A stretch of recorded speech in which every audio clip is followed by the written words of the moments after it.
الحمد لله رب العالمين والعاقبة للمتقين والصلاة والسلام على سيد الأنبياء والمرسلين وعلى آله وأصحابه أجمعين أما بعد فقد قال الله تبارك وتعالى في القرآن المجيد والفرقان الحميد أعوذ بالله من الشيطان الرجيم بسم الله الرحمن الرحيم قد أفلح المؤمنون الذين هم في صلاتهم خاشعون والذين هم عن اللغو معرضون والذين هم للزكاة فاعلون والذين هم لفروجهم حافظون إلا على أزواجهم أو ما ملكت أيمانهم فإنهم غير ملومين فمن ابتغى وراء ذلك فأولئك هم العادون والذين هم لأماناتهم وعهدهم راعون والذين هم على صلواتهم يحافظون أولئك هم الوارثون الذين يرثون الفردوس هم فيها خالدون صدق اللہ العظیم۔ میرے دینی اور ایمانی بھائیوں، آپ اچھی طرح جانتے ہیں کہ دنیا کے اندر اگر کوئی دھرم، کوئی مذہب، کوئی دین ایسا ہے جس کو اللہ رب العزت کی نگاہوں میں کامیابی کی سند حاصل ہے تو وہ اسلام مذہب ہے۔ اسلام کے علاوہ اللہ کے نزدیک کوئی مذہب قابل قبول نہیں ہوگا۔ ان الدین عند اللہ الاسلام۔ یہ اور بات ہے کہ ہمارے سماج میں اور معاشرے میں آپ کو ایسے بہت سے لوگ مل جائیں گے جو یہ کہتے پھر رہے ہیں کہ تمام دھرم ایک ہی جیسے ہیں، ہر ایک کی دعوت بھی ایک ہے، ہر ایک کی بات بھی ایک ہے، ہر ایک سچائی کی طرف بلا رہے ہیں۔ میرے بھائیوں، یہ غلط ہے، بالکل غلط ہے میرے بھائیوں۔ مذہب، دین صرف اسلام ہی سچا ہے، اسلام ہی ٹھیک ہے، اس کے علاوہ کوئی بھی دھرم ہوگا، جب کسی دھرم کے اندر اللہ کی کوئی بات ہی نہیں ہوگی، توحید کا کوئی عنصر ہی نہیں ہوگا، اور اسلام کے اندر توحید ہی توحید ہے، تو پھر دونوں برابر کیسے ہو سکتے ہیں؟ کچھ باتوں کے اندر مماثلت ہو سکتی ہے، ان کا اتفاق ہو سکتا ہے، لیکن یہ کہہ دینا کہ تمام دھرم ایک ہی ہے، تمام کے اندر ایک ہی چیز پائی جاتی ہے، میرے بھائیوں غلط ہے۔ اللہ رب العزت کے نزدیک صرف ایک ہی دھرم ہے، ایک ہی دین ہے، اور اس کا نام اسلام ہے۔ اس کا نام میرے بھائیوں مذہب اسلام سے اس کو یاد کیا جاتا ہے، اور اللہ رب العزت نے کلام مقدس میں صاف الفاظ میں یہ کہا ہے کہ اللہ رب العزت صرف اسلام ہی کو قبول فرمائیں گے۔ ان آیت کریمہ کے اندر بہت ایک خوبصورت مضمون ہے، اس لیے کہ میں اور آپ اللہ کو ماننے والے ہیں، اللہ کے رسول کی رسالت کو تسلیم کرنے والے مسلمان کہلاتے ہیں۔ اب مجھے اور آپ کو یہ چاہیے کہ آخر اللہ رب العزت کے نزدیک کون سا مسلمان کامیاب ہے، اور مسلمان کیسا ہونا چاہیے۔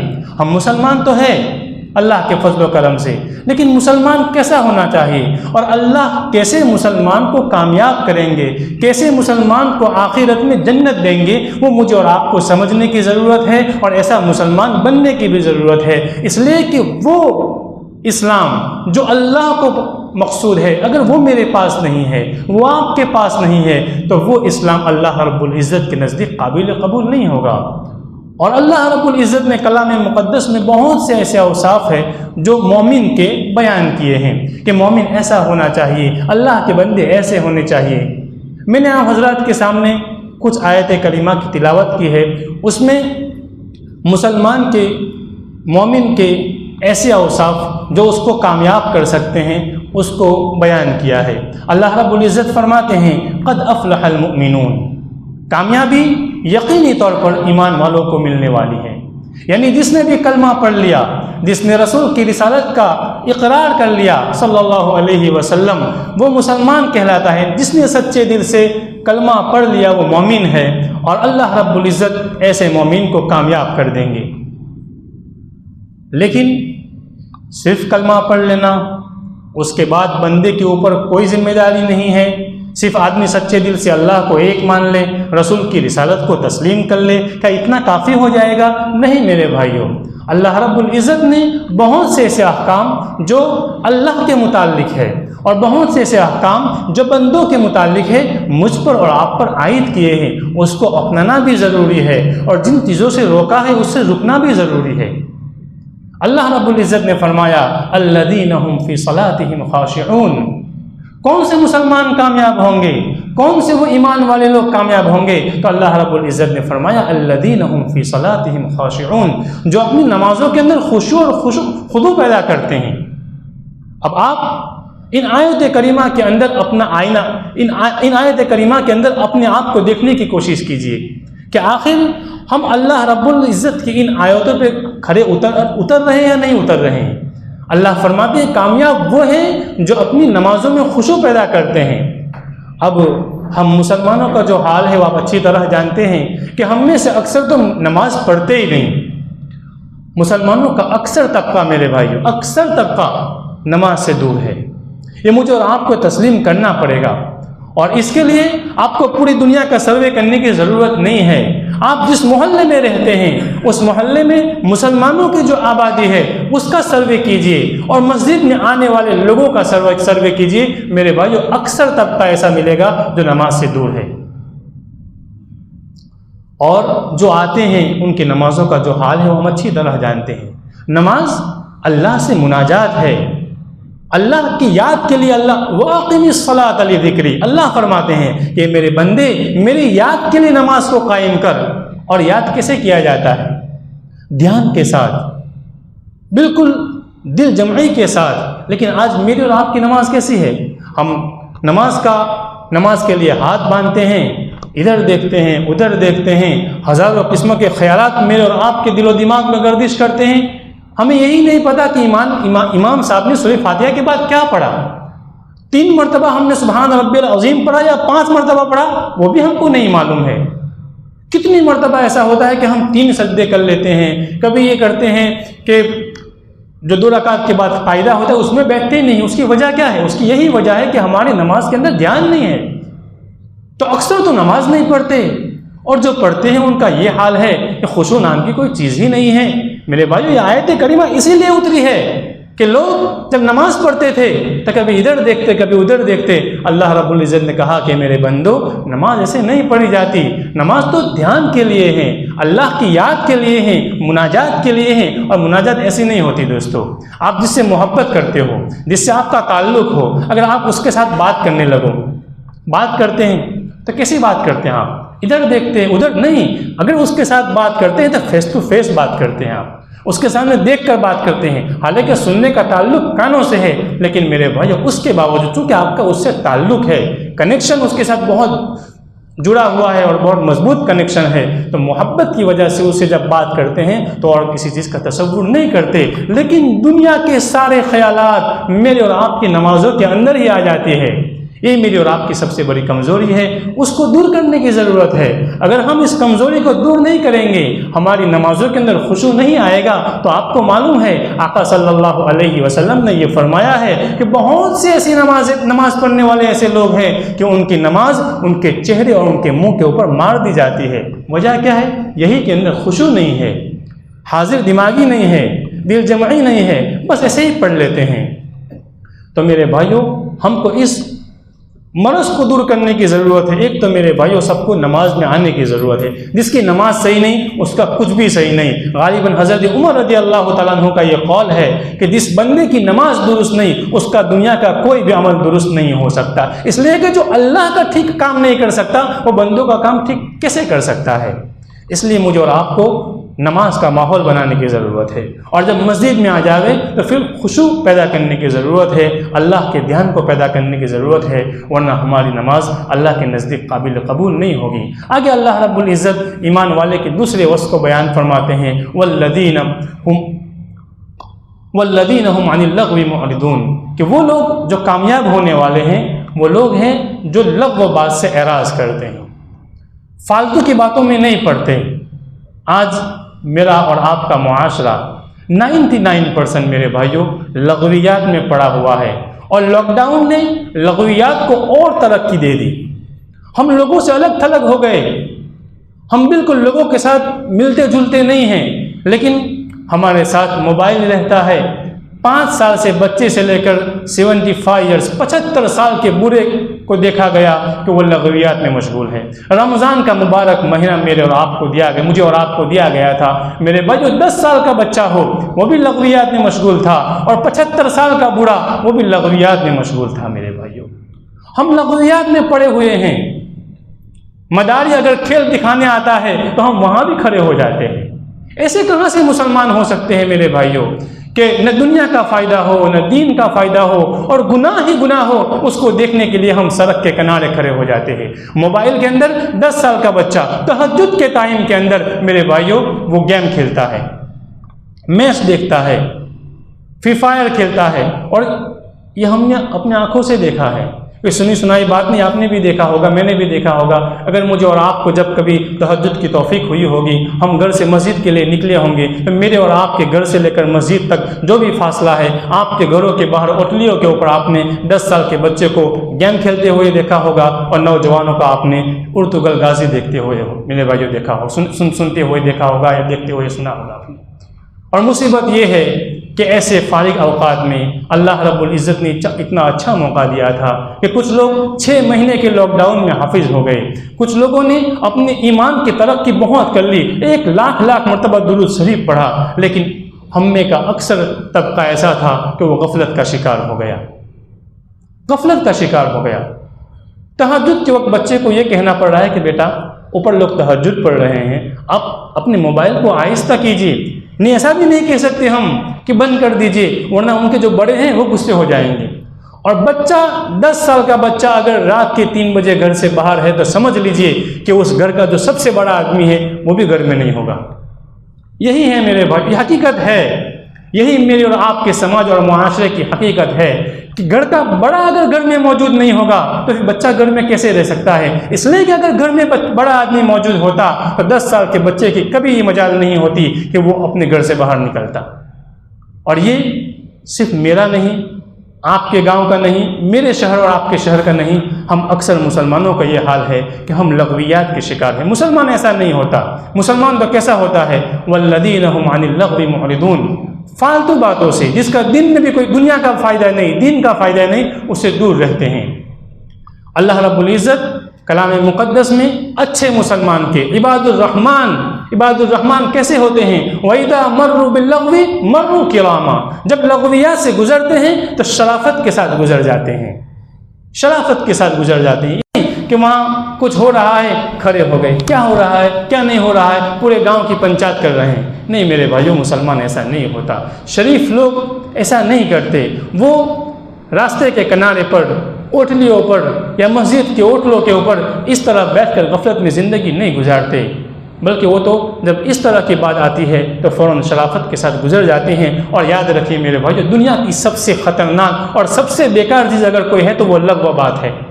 اس لیے کہ اگر لغو اچھی چیز ہوتی، آپ اس پر دھیان دیجئے کہ اگر لغو اچھی چیز ہوتی تو جنت میں ہوتی. وہ دنیا میں ہو سکتا ہے کچھ ملے نہ ملے، لیکن جنت کے بارے میں اللہ رب العزت نے کہا ہے کہ آپ کو وہاں تمام نعمتیں ملے گی، بندہ جو چاہے گا.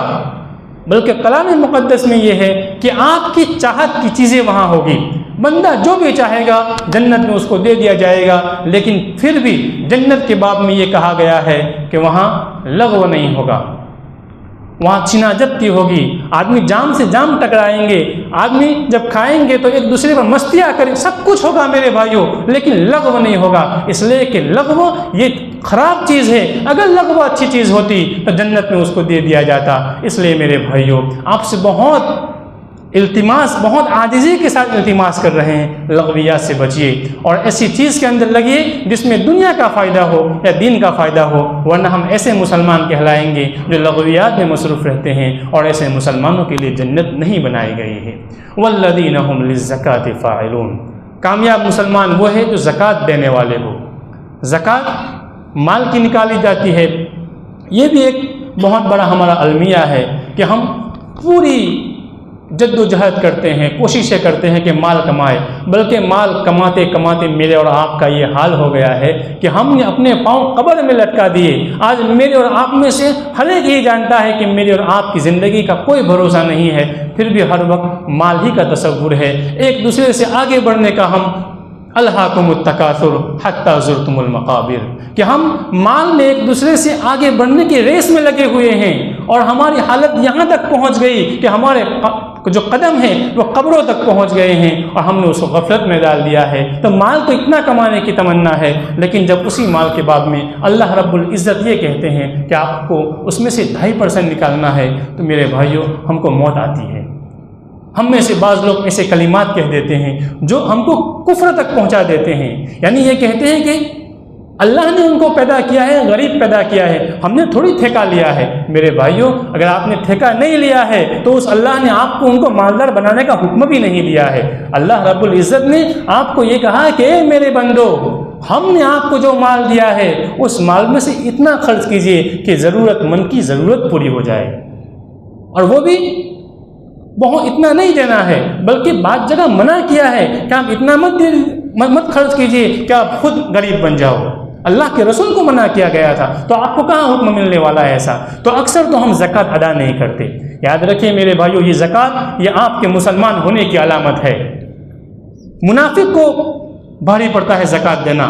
کلام حدیث پاک میں ہے کہ الصدقۃ برہان، کہ یہ جو صدقہ ہے، یہ جو زکوٰۃ ہے، یہ آپ کے لیے دلیل ہے آپ کے ایمان ہونے کی، یہ آپ کے پاس سند ہے آپ کے مسلمان ہونے کی۔ میرے بھائیو اس پر بھی ہم اکثر مسلمان زکوٰۃ نہیں دیتے، اور جو دیتے ہیں وہ پابندی سے نہیں دیتے اور اہتمام کے ساتھ نہیں دیتے، اس کی ضرورت ہے۔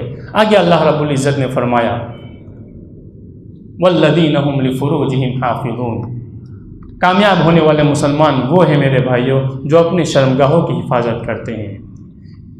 اس وقت مسلمانوں کے اندر بے حیائی عام ہے، اور اکثر لوگ اس وقت کلام مقدس کی اس طرح کی آیتوں کو پڑھ کر اور احادیث مبارکہ کو بیان کر کے یہ کہہ رہے ہیں کہ اس وقت جو حالات بگڑے ہوئے ہیں، ان حالات کے بگڑنے کا سب سے بڑا سبب یہ ہے کہ ہمارے معاشرے کے اندر فحاشی عام ہے، زنا عام ہے، بدکاری عام ہے۔ میرے بھائیو اس وجہ سے وبائیں آ رہی ہے۔ جہاں تک کفاروں کا معاملہ ہے دوستو، وہ تو ہے ہی کفار، وہ تو اللہ کے منکر ہے۔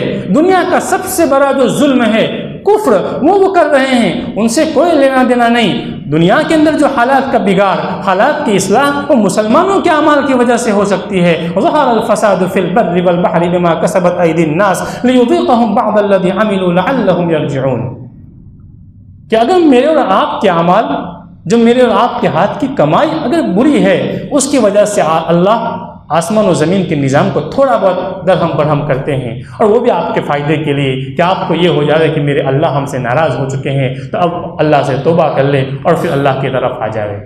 تو میرے بھائیو اس وقت بے حیائی عام ہے، فحاش عام ہے۔ اللہ رب العزت نے کہا اپنی نگاہوں کو نیچے رکھو۔ میرے بھائیو ہماری نگاہیں ہر وقت اوپر ہی رہتی ہے، کبھی دائیں جانب کبھی بائیں جانب، اور شادی شدہ ہونے کے باوجود، 2 3 4 بچے ہونے کے باوجود میرے اور آپ کے دل و دماغ میں ایک ہی تصور رہتا ہے کہ ہم بدکاری اور بدکاری۔ یہی ہے میرے بھائیو میرے اور آپ کے سماج کی سچائی۔ ہم اس سے منہ نہیں موڑ سکتے، ہم اس کا انکار نہیں کر سکتے، اور بد نظری، بے حیائی عورتوں کے اندر بھی اور مردوں کے اندر بھی، اللہ رب العزت نے کتنا خوبصورت انداز میں مسلمانوں کو سمجھانے کی کوشش کی ہے کہ قل للمؤمنین یغضون من ابصارہم، مسلمانوں کو کہیے قل للمؤمنین یغضوا من ابصارہم، کہ اے محمد مومنین کو کہیے کہ اپنی نگاہوں کو نیچی رکھے، اور عورتوں کو بھی کہا کہ مومن عورتوں کو بھی یہ کہیے کہ اپنی نگاہوں کو نیچی رکھے، یہی آپ کے لیے بہتر ہے۔ اس لیے کہ اگر نگاہ اٹھ گئی تو پھر آپ کا تصور ہی تصور اسی کی طرف ہو جائے گا، اور ہر وقت وہی سوچتے رہیں گے میرے بھائیوں۔ اس لیے کہ نگاہ جب اٹھتی ہے، غلط نظر اٹھنے کے بعد اس عورت کا، اس لڑکی کا تصور دل میں آتا ہے، اسی کا سوچتے رہتے ہیں، اور پھر اس کو ملنے کی، اس سے بات کرنے کی ہم تمنا کرتے ہیں، اس کو ملنے کی پلاننگ بناتے ہیں، اور وہیں سے زنا کے دروازے ہیں وہ کھل جاتے ہیں۔ میرے بھائیوں اس لیے مجھے اور آپ کو چاہیے کہ ہمارے سماج کو اس چیز سے دور کریں، اور اس میں مجھے بھی آگے بڑھنے کی ضرورت ہے، آپ کو بھی اور ہماری عورتوں کو بھی میرے بھائیوں۔ ورنہ اگر اسی طرح ہوا تو پھر ہم وہ مسلمان نہیں کہلائیں گے جس کو کامیابی ملے گی اور جس کے بارے میں جنت کا فیصلہ کیا جائے گا۔ ہاں اگر آپ کہ بیویاں ہیں اسے ضرورت پوری کرنا چاہتے ہیں، کوئی مسئلہ نہیں، پہلے زمانے میں باندیاں تھی، کوئی مسئلہ نہیں۔ اگر آدمی اپنی بیویوں سے آگے بڑھے گا، اپنی باندیوں سے آگے بڑھے گا، تو کہا یہی لوگ حد تجاوزی کرنے والے ہیں، یہی لوگ ظلم کرنے والے ہیں، اور یہی شریعت کی جو حدود ہے اس کو پھلانگنے والے ہیں، اور ایسے لوگوں کو کامیابی نہیں مل سکتی۔ آگے اللہ رب العزت نے فرمایا کہ مومن وہ کامیاب ہوں گے جو امانتوں کی حفاظت کرنے والے ہیں۔ امانت، جس کو امین بنایا کسی کام کے لیے، کوئی چیز اس کو دی ہم نے امانت کے طور پر، تو اس کی حفاظت کرے۔ آج سب سے امانت میں خیانت، یہ بھی بہت بڑا المیہ ہے دوستو، اور اللہ رب العزت کے پیارے حبیب محمد عربی صلی اللہ علیہ وسلم نے فرمایا کہ امانت میں خیانت یہ منافق کی علامت ہے۔ آیت المنافق کی ثلاث میں ہے، اذا اؤتمن خان، جب اس کے پاس امانت رکھی جائے تو اس میں وہ خیانت کرے گا۔ آج معمولی انسان یا بڑا انسان اگر اس کو امانت دی جاتی ہے تو وہ اس میں غبن ہی کرتا ہے دوستو، دھوکے ہی سے کام لیتا ہے۔ آپ جس پر میرے بھائی بھروسہ بہت بڑی چیز ہے، دنیا کی سب سے مہنگی ترین چیز اگر کوئی چیز ہے تو وہ بھروسہ ہے، ہر کس و ناکس اس کو خرید نہیں سکتا، اور اگر کوئی آدمی آپ پر بھروسہ کرتا ہے، آپ اس کے بھروسے سے کھلواڑ کرتے ہو۔ اور اللہ کے رسول صلی اللہ علیہ وسلم نے فرمایا کہ جب نااہلوں کو امانت دی جائے گی یا اس کو بڑا درجہ دیا جائے گا، اس کو بڑا بنا دیا جائے گا، تو سمجھ لیجئے کہ اب قیامت آنے والی ہے۔ اذا وسد الامر الى غیر اہلہ فانتظر الساعہ۔ تو اس میں بھی ہم کو مسلمانوں کو خاص طور پر توجہ دینے کی ضرورت ہے کہ ہم امانت میں خیانت کرنے سے بچ جائے، ورنہ پھر ہم وہ مسلمان نہیں کہلائیں گے جن مسلمانوں کو جنت دی جائے گی۔ اور میرے بھائیوں، آخر میں ایک بات کہی ہے، والذین هم علی صلواتہم یحافظون، نمازوں کی پابندی کرنے والے۔ میرے اور آپ کی نمازوں کا حال یہ ہے، ٹائم ملا تو پڑھ لی۔ اکثر نوجوان کو کہتے ہیں نماز پڑھتے ہیں، کہتے ہیں کہ مولانا 4 وقت کی پابندی ہوتی ہے، فجر میں نہیں اٹھ پا رہے اس لیے کہ دیر سے سوئے ہیں، تو کیسے اٹھ پاؤ گے؟ دیر سے سونے کی وجہ کوئی یہ نہیں ہے کہ آپ بہت دیر تک کچھ دن کا کام کر رہے تھے، دنیا کا کام کر رہے تھے، بس لغویات میں مشغول تھے، فجر میں نہیں آ پائے۔ میرے بھائیوں، ایسے لوگ نماز کی پابندی کرنے والے نہیں کہلاتے ہیں، تو پھر آپ کو کامیابی کیسے ملے گی؟ نماز کی پابندی کرنے والے لوگوں کے بارے میں پھر اللہ رب العزت نے فرمایا، اولئک هم الوارثون الذین یرثون الفردوس، یہی لوگ جنت کے مالک ہیں، ان کو ہم جنت کا مالک بنائیں گے۔ میرے بھائیوں، یہ قرآن کریم میرے اور آپ کے لیے آئینہ ہے۔ ہم اس آئینے کے اندر اپنا منہ دیکھیں، اپنے ایمان کو دیکھیں، اپنے اسلام کو دیکھیں کہ ہم ان آیت کریمہ کے اندر سچے اتر رہے ہیں کہ نہیں اتر رہے ہیں، اور 100% میرے بھائیوں ہم نہیں اتر رہے ہیں، اور اللہ کی مدد اسی لیے نہیں آ رہی ہے۔ ورنہ اس اللہ رب العزت نے جس نے بنی اسرائیل کو زمین کا مالک بنا دیا، بنی اسرائیل کے بارے میں آپ نے سنا ہے، کلام مقدس کے اندر تفصیل سے ان کا واقعہ ہے کہ بنی اسرائیل ذلت کی زندگی گزار رہے تھے، مظلومیت کی زندگی گزار رہے تھے، لیکن اسی بنی اسرائیل کے بارے میں اللہ رب العزت نے کلام مقدس کی سورہ قصص کے اندر کہا ہے کہ ہم نے ان کے بارے میں ارادہ کر لیا کہ اب وہ زمین کے مالک بن جائیں گے۔ میرے بھائیوں، مفسرین نے لکھا ہے کہ بنی اسرائیل مظلوم تھے، لیکن بنی اسرائیل ظالم نہیں تھے۔ اللہ سے ان کا رشتہ جب مضبوط ہو گیا، اللہ کے احکام کو وہ ادا کرنے والے ہو گئے، تو پھر اللہ نے ان کو زمین کا بھی مالک بنا دیا اور اسلام کی سلطنت کا بھی ان کو مالک بنا دیا۔ میرے بھائیوں، مفسرین نے آخر میں لکھا ہے کہ چونکہ میں اور آپ مظلوم تو ہے، دنیا ہم کو ستا رہی ہے، مار رہی ہے، پیٹ رہی ہے، لیکن چونکہ میرا اور آپ کا کنیکشن، میرا اور آپ کا رشتہ اللہ سے مضبوط نہیں ہے، اس لیے میرے اور آپ کے اللہ ہماری طرف مدد کو نہیں بھیج رہے ہیں، تو اس کی بھی ضرورت ہے۔ اللہ رب العزت مجھے اور آپ کو سچا مومن بنا دے، ایسا مومن بنا دے جو اللہ کو مطلوب ہے۔ میرے بھائیوں، دنیا سنور جائے گی، اور آخرت کے اندر، چونکہ آخرت کے اندر 2 ہی چیز ہے، جنت ہوگی یا جہنم ہوگی۔ اگر میرے اور آپ کے لیے جنت کا فیصلہ نہیں ہوا تو ایک ہی چیز باقی رہ گئی، اس لیے جہنم سے پناہ مانگنی ہے، جنت کا سوال کرنا ہے، اور دنیا کے اندر مرنے سے پہلے وہ اعمال کرنے ہیں جو جنت تک لے جانے والے ہیں۔ وآخر دعوانا الحمدللہ رب العالمین۔